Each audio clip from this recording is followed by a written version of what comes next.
Union Budget 2025 Data Query with Copilot. Engines of Development 1. Agriculture 2. MSMEs 3. Investments 4. Exports. CorporateMOM Corporate Management Automation. EPP Effort per person is the fuel that drives the economy engine.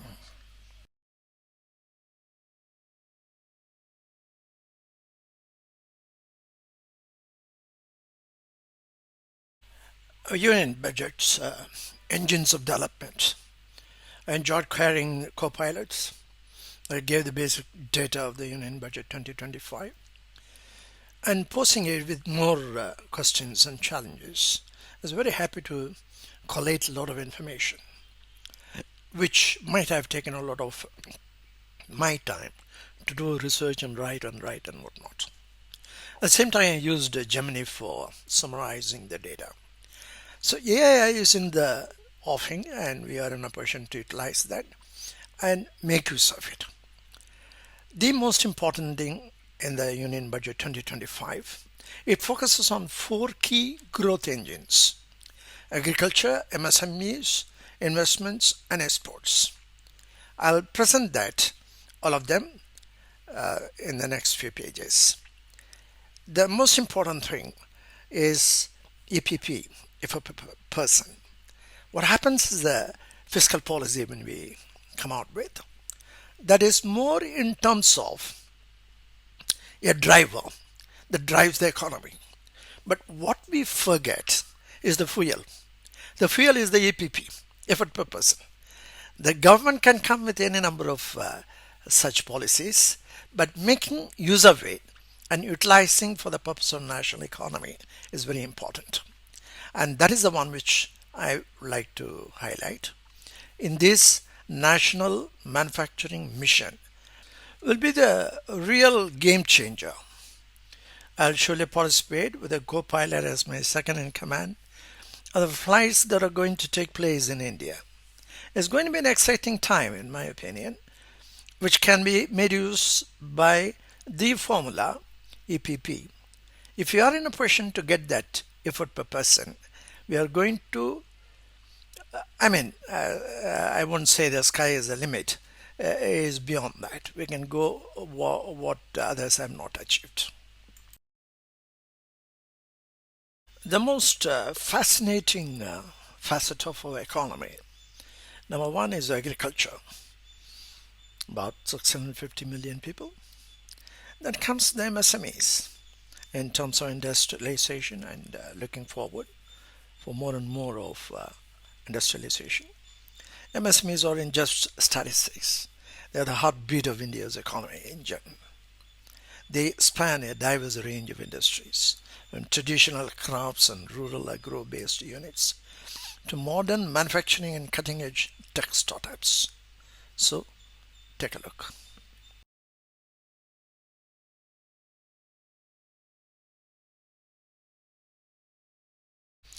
The first is agriculture. Several agriculture initiatives have been introduced by the Prime Minister.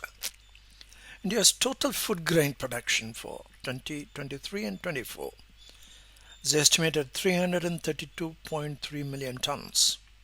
The expected food grain production for 2025 is projected to 340 to 350 million tons.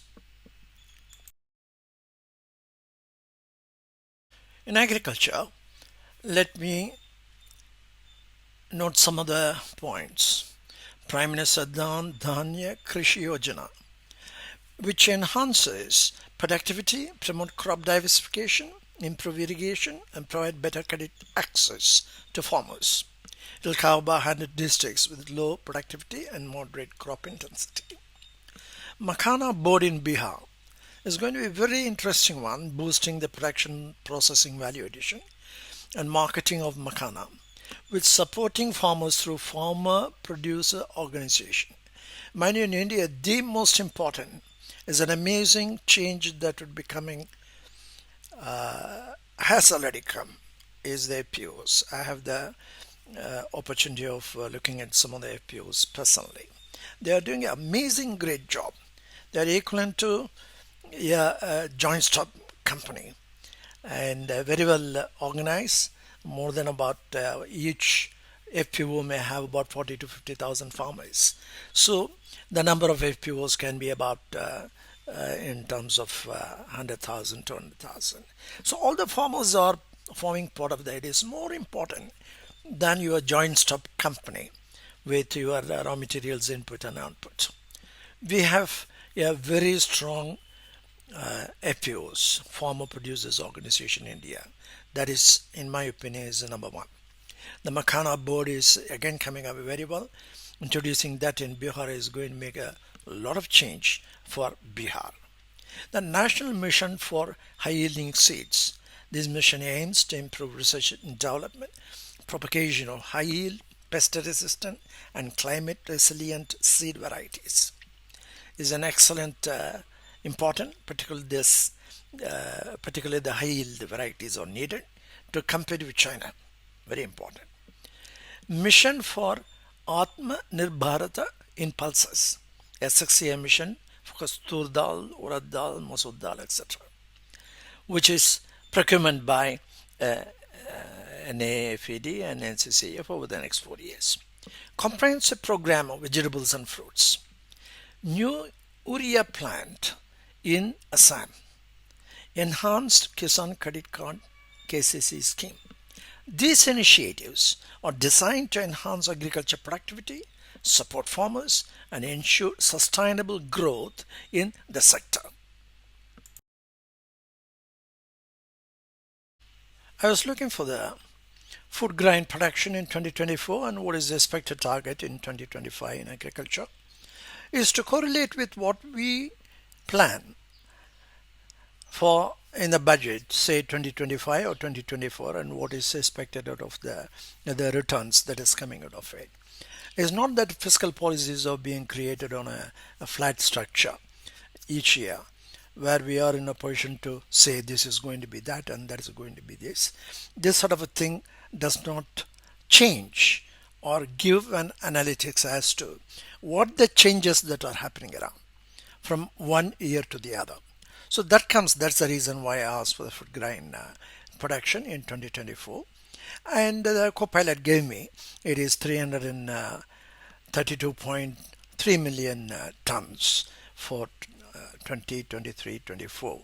And coming to 2025, they made a mistake and is about 167 million or something. So I questioned the Copilot, and there's an interesting interaction that I had with them. Take a look. Copilot did admit its mistake, and it said, I apologize for the confusion, and accepted that I am right and Copilot was wrong. And these are the things which is makes it very interesting in the sense is man to man, a robot to a man. We are in a position to get the instant reaction in terms of number one, apologizing, number two, accepting there is a confusion, number three, there is a somebody who is right and somebody who is wrong, which does not happen between man to man. And this is one interesting factor that we can make it happen in the sense immediately the other person is able to agree and accept what is the correct position.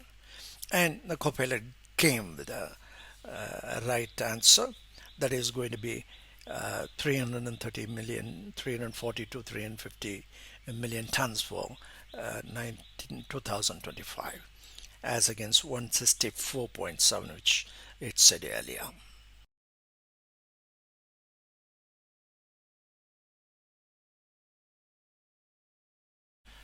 In this page, I am giving the budgeting for Roadmap India 2047.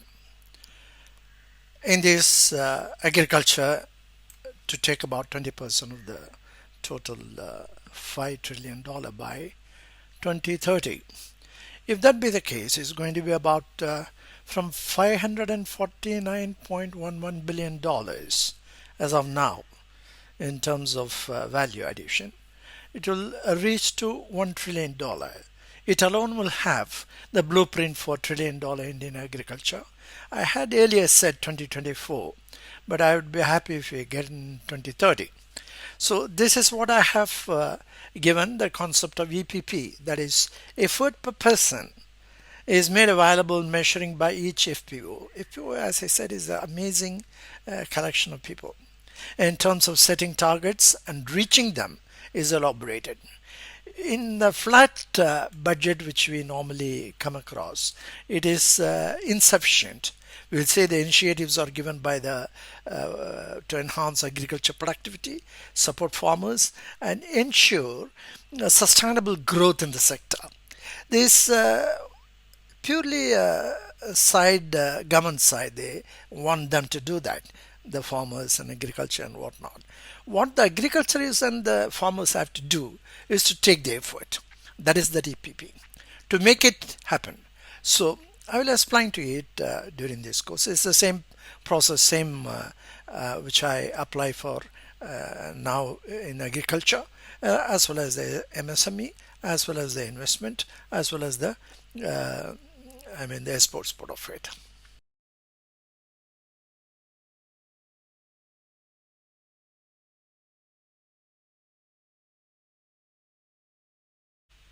We are moving to the second engine of development, which is MSME.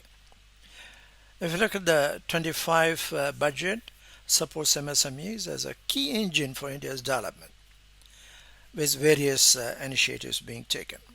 India has over about 63 million MSMEs, contribute to 30% to GDP and 48% of exports, employing over 110 million people.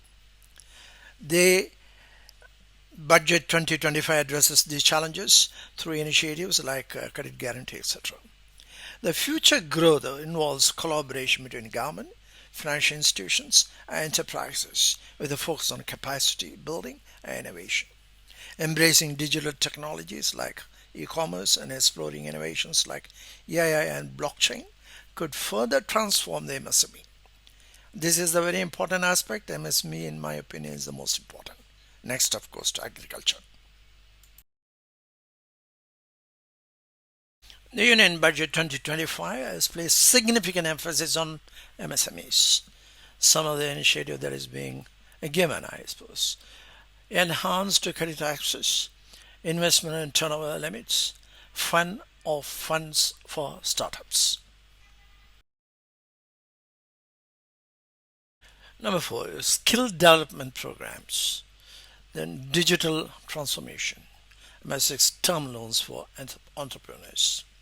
These measures are designed to create a robust and competitive MSME ecosystem, enabling them to thrive amid global challenges, adapt to technological advancements, and scale successfully in both domestic and international markets. There are over 63 million MSMEs in India. Their contribution to GDP is about 30%. Share in exports is 48% of the total exports. Employment generated is over 110 million people. As MSMEs, their contribution of nearly half of India's exports highlights the significance in global trade. By fostering entrepreneurship and innovation, MSMEs play a crucial role in regional development and in promoting equitable growth across urban and rural areas. It's very important.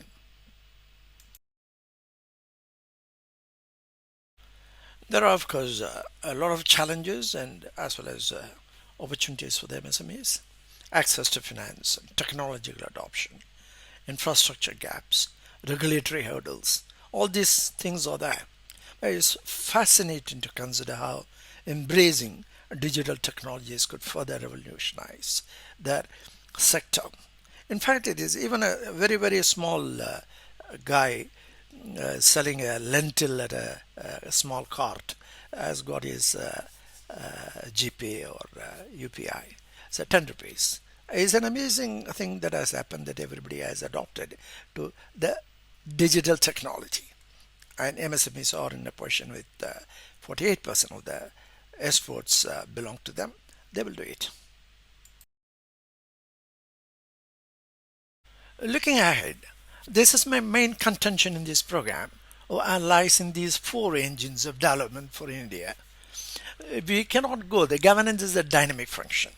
We cannot do the what had happened in the past and get it reported after about a year. In fact, if you look at the statistics of India's GDP from collected from various states is minimum 3 years old. We can't do that.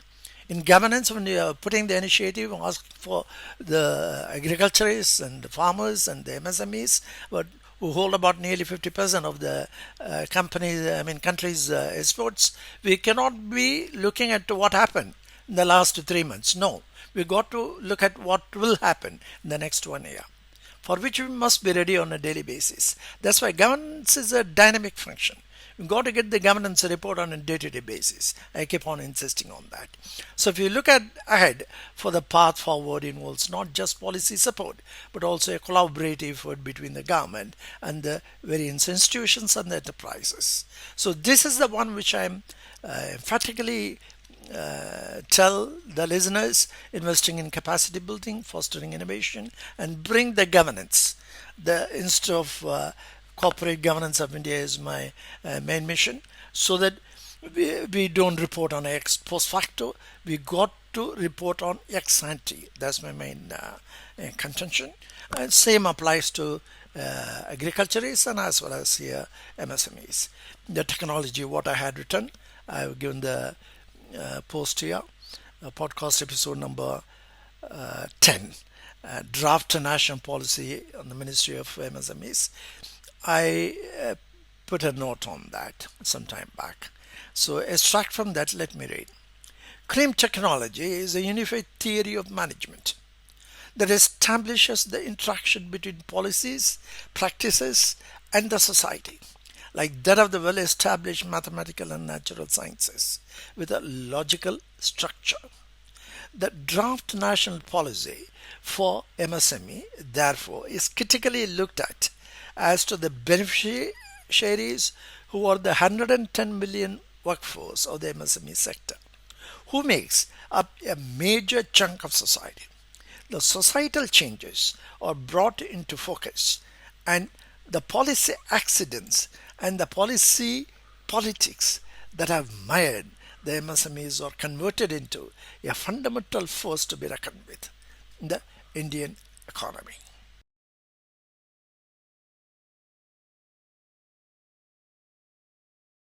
We are at the third stage of development, engines of development.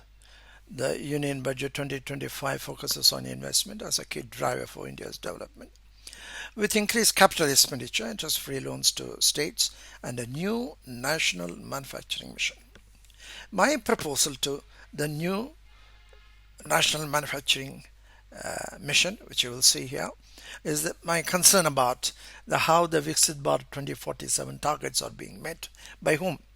So the proposal which I make is that identify individual companies within the national manufacturing mission, set ambitious growth targets, and monitor their performance daily. As on today, we don't do that. It's post facto, whether it's Alliance or M&M or Adani, after 3 months reporting or 6 months reporting or 1 year reporting, ex post facto. That's not good enough. The government could then announce if you are in a position to track the announced progress of the annual budget, fostering transparency and encouraging further growth. This approach emphasizes accountability and targeted growth, but also presents implementation challenges. There are bound to be that. Those challenges, with careful planning and execution, the strategy could accelerate India's journey towards becoming a developed nation by 2047.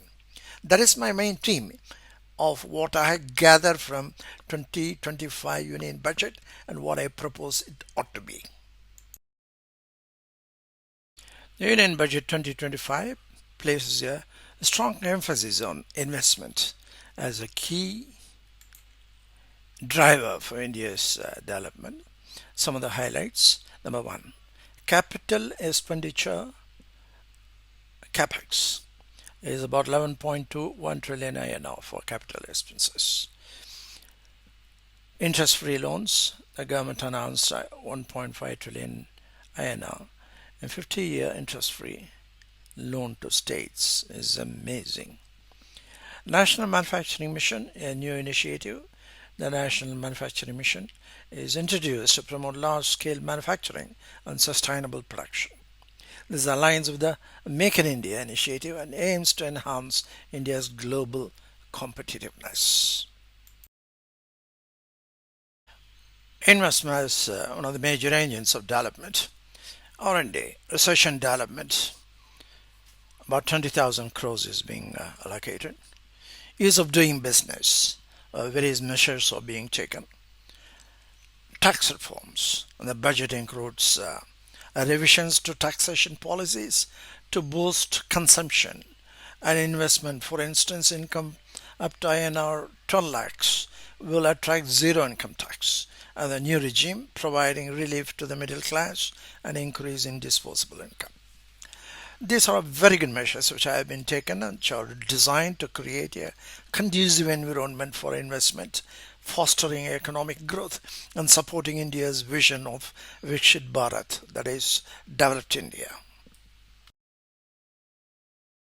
In this page, I make a mention about, to me it seems it is one-sided, that is, government gives incentives and capital expenditure.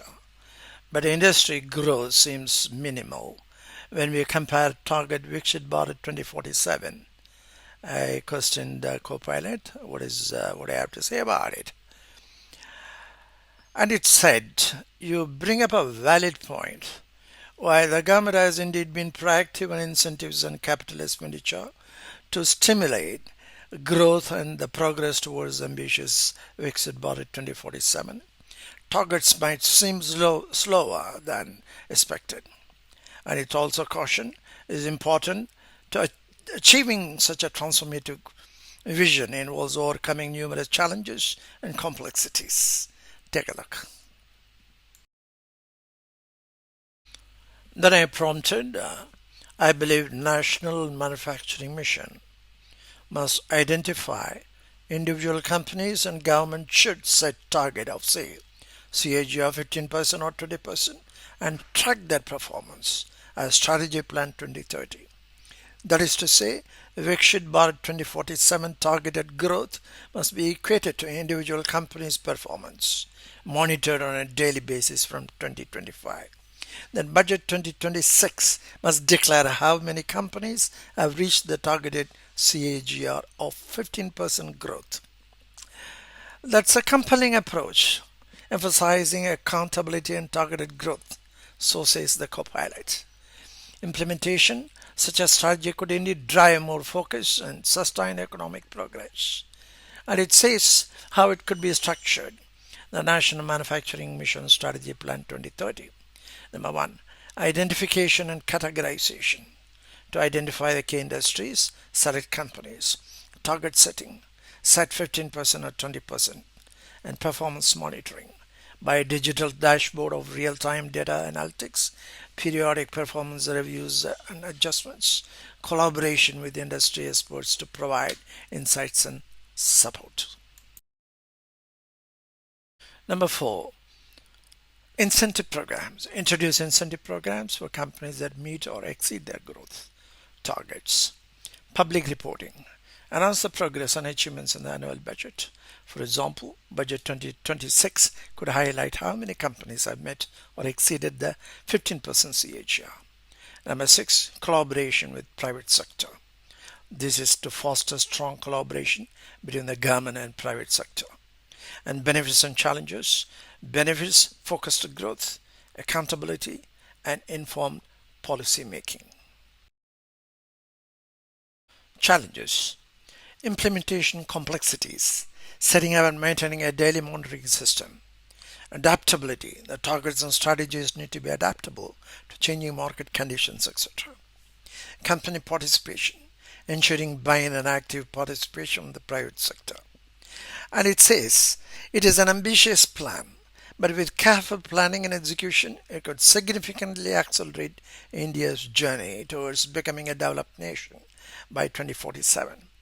What are your thoughts? It asked me. I said, Wonderful. You are truly my co-pilot. My thoughts, I am fully geared for it. To offer it is an ambitious plan, but with careful planning and execution, it could significantly accelerate in its journey towards becoming a developed nation by 2047 for any company.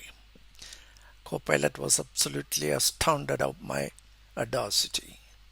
It says, "Thank you so much. I'm thrilled to hear that. You are geared up for this ambitious plan.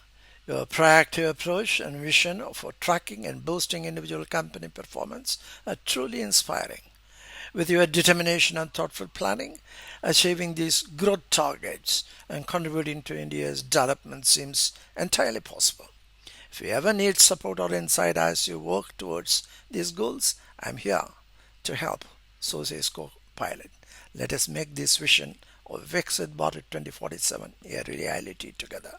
Yes, indeed, co-pilot has been wonderful, and we got to make use of co-pilot. Is doing a great job. Thank you very much, co-pilot. Companies have to move forward from accounting to accountability, which is very much lacking mainly because accounting is not based on science, but a debit credit hypothesis. It has tied the management down to ex post facto analytics. Accounting cannot bring in accountability, but corporate governance can. I propose a strategy of dividing large workforces into small 5 member teams with one member focused on ethical responsibility to track performance and improve accountability. Corporate governance, analytics, disparate companies like say ICICI Bank or Deloitte can be compared with say Bajaj Auto. So this is the one you can download all these 6 files. It gives the introduction to the corporate atomic structure and the detailed analytics or fixing the standards as well as governance standards for M&M and Reliance. This would help you to start in terms of making yourself important for yourself, because when we say 2047 Viksit Bharat has got a target, the target has to be achieved whether you are as on today. I found both M&M and as well as Reliance are not fit or not capable as on today to reach on the target of 2047 at a particular percentage of CAGR of 15%. One can do that for 2%, 3%. Then where is your contribution for Viksit Bharat 2047? You got to fix the CAGR of minimum 15% for each company and go towards that. And that is what this antics of M&M and Reliance have come about, and you should try.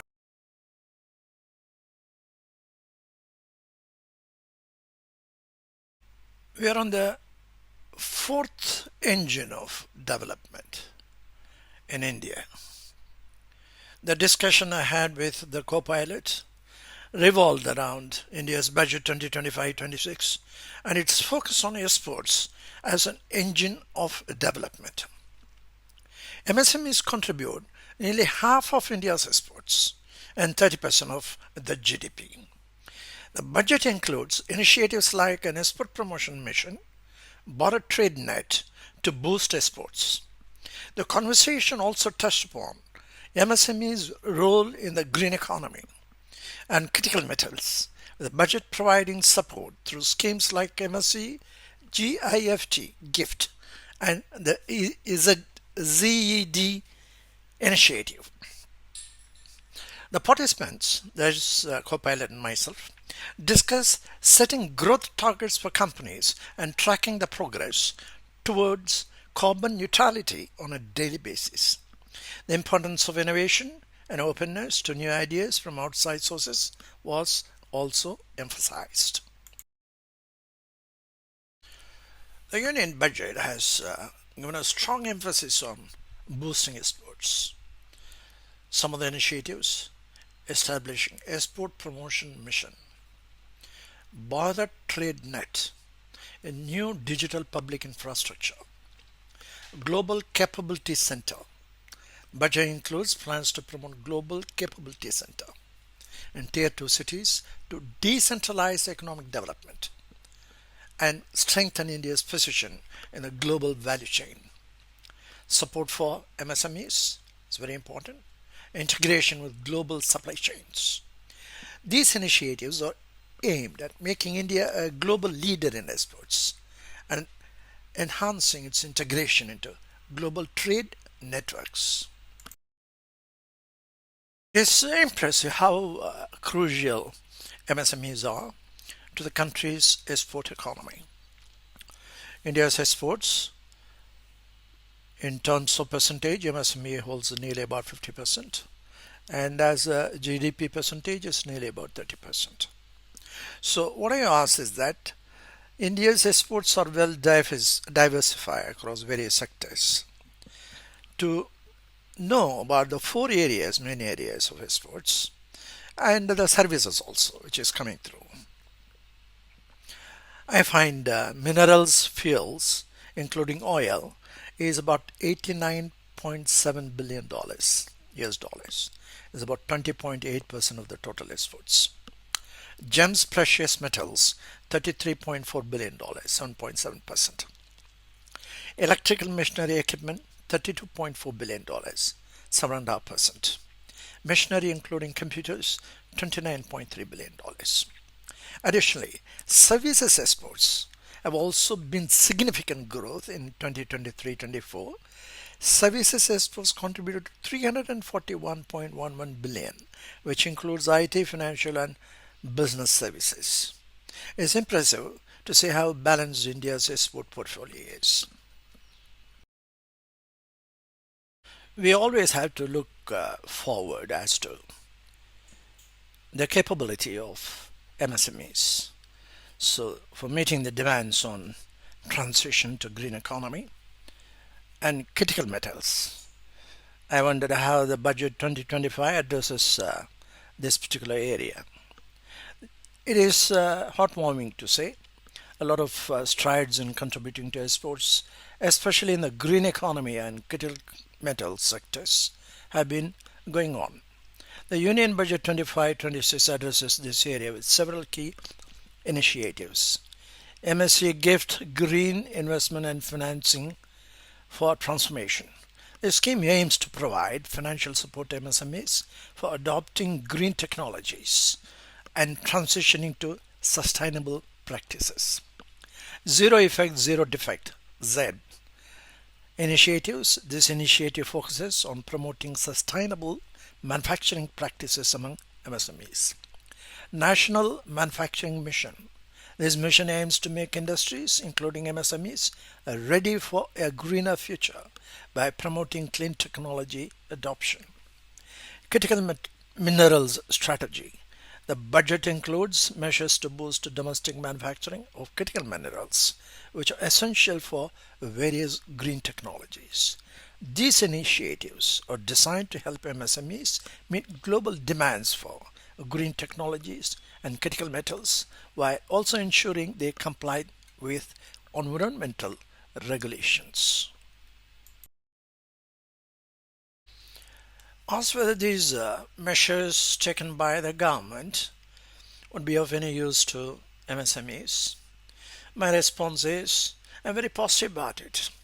But I would like National Manufacturing Mission, especially for MSMEs, to set growth targets on these critical areas. One, transition to green economy, and two, critical metals as suppliers to countries like Japan, South Korea, UK, France, small countries with high CO2 emission, complying to scope 3 parameters. And I got a good answer from my friend co-pilot. He says it's a great idea. Setting specific growth targets for MSMEs, areas of transitioning to a green economy, and supplying critical metals can indeed help India meet global demands and comply with Scope 3 parameters. The National Manufacturing Mission and the Union Budget 2025-26 aims to support clean tech manufacturing and enhance domestic value addition in critical minerals. However, explicitly setting growth targets for MSMEs in these areas could further strengthen their contribution and ensure they are well aligned with international standards. By focusing on these targets, MSMEs can play a crucial role in reducing carbon emissions and supporting sustainable development in countries like Japan, South Korea, the UK, and France. This would not only help in meeting global climate goals but also open up new markets for Indian MSMEs. That's what the global capability centers in tier 1, tier 2 places is going to help a lot in terms of MSMEs obtaining a major capability in critical areas. Asked about any specific initiative or support system needed for MSMEs, I reply I would like to set targets for top 50 or 100 companies. Growth of say 15% or 20% CAGR 2030 and CARR 2030. A reduction rate like EP 100 by 2030, reduce carbon intensity by X% by 2034, carbon neutral by 2040 parameters, and track performance from day one. By CDGR and CDRR, the daily reduction rate. A report by 2025-26 budget of such companies that have met the targets. My friend Copilot said, it sounds like you are interested in tracking and reporting the progress of top companies in meeting ambitious climate targets by 2030 and beyond. He said key parameters initiatives, EP100, carbon intensity reduction by 2034, carbon neutral by 2040, CDGR carbon dioxide growth rate, carbon dioxide reduction rate, reporting and tracking, daily tracking, annual reports, example initiatives, M&M and BVCL I've already done.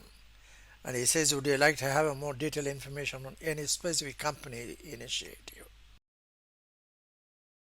I replied, not now, but I want the results of the initiatives to be reported on a daily basis as to a company, for example, working towards carbon neutrality by 2040 with various initiatives, not ex post facto in the annual reports, but ex ante confirmation on a day-to-day basis.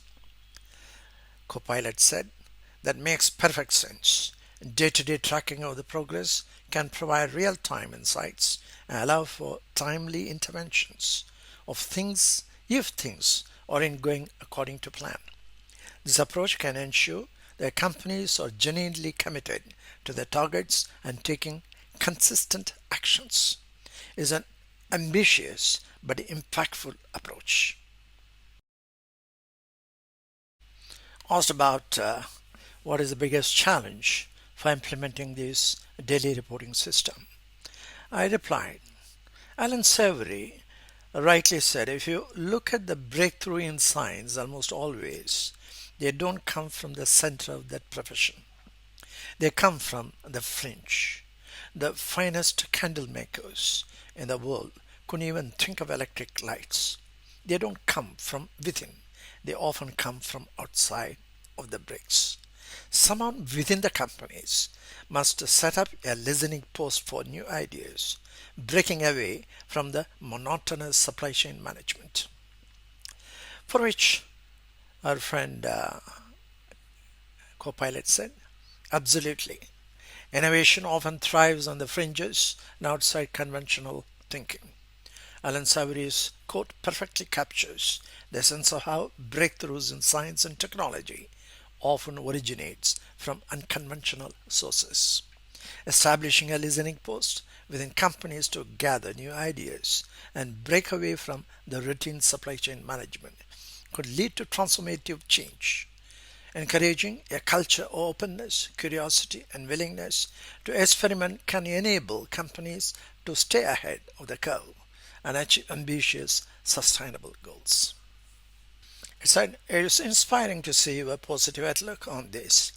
Together, we can envision a future where these practices become the norm and drive meaningful change. I agree with that. Promotion mission gift Z National Manufacturing Mission depend greatly on the investor's assurance, considering the technical capability to perform contractual obligations toward World Bank projects, climate bonds, critical areas involving supply chain management, with industrial countries looking for India's expertise. Here, I have analyzed everything in these five different podcasts. Empowering auditors, number one, they themselves giving the self governance. Number two is empowering auditors EAG audit, which gives a society assurance. Number three, empowering auditors, which are SACP of bank audit. The hazard analysis is a critical control point because the bank and the money factors are the most critical in terms of making all these MSMEs and other companies to go forward in terms of ethical responsibility, which I call it as economy assurance, because this is once these banks do well and assured the economy is coming through, we can look forward. Otherwise, we will be tottering around. Number four is SYS governance standards, governance over financial performance. Financial performance depends upon how we govern, and the governance standards SYS governance is subject object self-governance standards, which one I think one has to look, and very many people have looked at it. And finally, I said back up Big Four audit firms. FAC report is a public assurance. That is a major cause of alarm in my analysis when I went through what these big four guys are doing all over the world, and resultant effect as far as India is concerned. That is unacceptable as far as I am concerned. It has to, they have to back up. And I'm happy that one of the major investors, SoftBank guys, also got connected with me, because I have told very clearly is investor assurance depends totally on the investors. The investors do not care about it, that how well their money is being taken care or run by MSMEs or other big companies, or any of those contracts being given. It is up to the investor first. In between the deal rooms, whatever they recommend, you got to bring the governance DD. It is a very, very important advice which I would like to give to the investors. It's up to you. To conclude, this Union Budget 2025 is an amazingly good one in the sense analyzing the engines of development in four critical areas and going forward with giving a lot of support. Government in terms of giving the support, particularly on the national manufacturing mission and for the export mission. These are all wonderful. But it is up to the industry to take. It's not that somebody is giving you a gift that you put it in a pocket and go away. What I am recommending is the monitoring system. Is measure, record, implement, and track. This is what National Manufacturing Mission has to look to. That is, whatever that is being said in terms of your 15% or 20% CAGR, introduce that to very many companies, as many companies as you can. I'm here to assist you. There should not be any problem in doing it. I'll tell you why. These companies, particularly as Alan Savary said, they're the best of the candle makers, do not find the opportunity of electric lights. This is exactly what our companies are. They are all very busy with the supply chain management. Some have managed to get the things through. So they are not able to get an idea how it could be done by this EPP per person. So it's a well articulated information system, or what I call is a CorporateMOM, corporate management orbiter mission. It has a complete information available, and anybody can straight away take and go ahead with it. As I said, there's at least one guy within a company has that think tank who can, as a listening post, you are through. because we are not looking at a company. We are looking at about 100,000, 200,000 people within a particular company. So it is going to be generate a lot of interaction between the government as well as the companies and make the profitability as the main issue. Growth is the important issue. Unless the growth comes of at least about 15%, 20%, we cannot meet that 2047 as Viksit Bharat. It is not possible unless everybody takes care of. That's why APP is a very important issue. That is what I strongly recommend. Every year one budget comes and goes, but this year budget I think is spectacular, and I appreciate Nirmala Sitharaman done a tremendous job.